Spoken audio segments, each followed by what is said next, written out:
Hello viewers, আসসালামু আলাইকুম। আশা করি সবাই ভালো আছেন। বরাবরের মতো আরেকটি রেসিপি নিয়ে আপনাদের মাঝে হাজির হয়েছি। আশা করি আপনাদের আজকের রেসিপিটি ভালো লাগবে। আজকে শেয়ার করব ফ্রেঞ্চ ফ্রাইয়ের রেসিপি। সাধারণত বাচ্চারা ফ্রেঞ্চ ফ্রাই খুবই পছন্দ করে, কিন্তু বাইরের ফ্রেঞ্চ ফ্রাই স্বাস্থ্যসম্মত হয় না, সেহেতু বাসায় ঝটপটিতে বানিয়ে নিতে পারেন। যাই হোক, কথা না বাড়িয়ে চলে যাই মূল উপকরণে। এখানে আমি 3টি আলু নিয়েছি। দেখেন কিভাবে আমি কেটে নিয়েছি, ভালোভাবে ধুয়ে পরিষ্কার করে নিয়েছি। এখানে আমি ফ্রাই প্যানে পরিমাণ মতো পানি দিয়ে দিচ্ছি, সামান্য পরিমাণে লবণ অ্যাড করছি।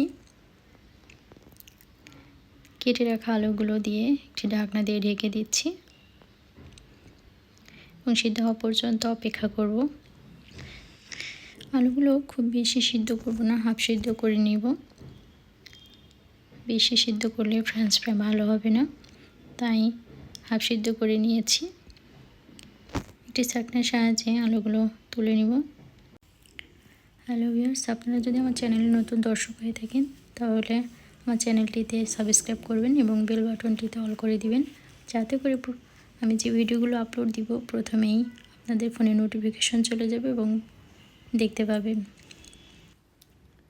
ফ্রাই প্যানে তেল গরম করে নিয়েছি। এ পর্যায়ে আলুগুলো দিয়ে দিচ্ছি। যতক্ষণ পর্যন্ত ভালোভাবে ফ্রাই করা না হয়ে ওঠে ততক্ষণ পর্যন্ত ফ্রাই করে নিব। মাঝখানে আমি আলুগুলো উল্টায় পাল্টায় দিয়ে দিচ্ছি।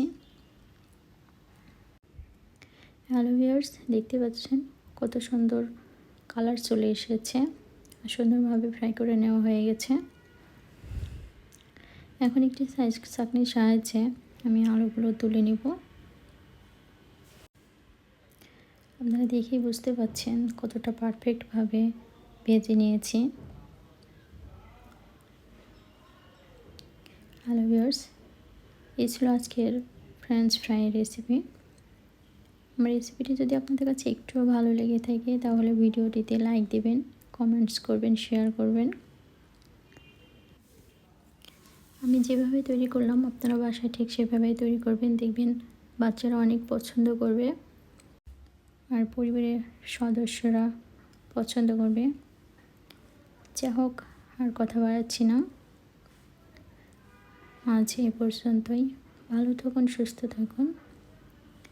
আল্লাহ হাফেজ।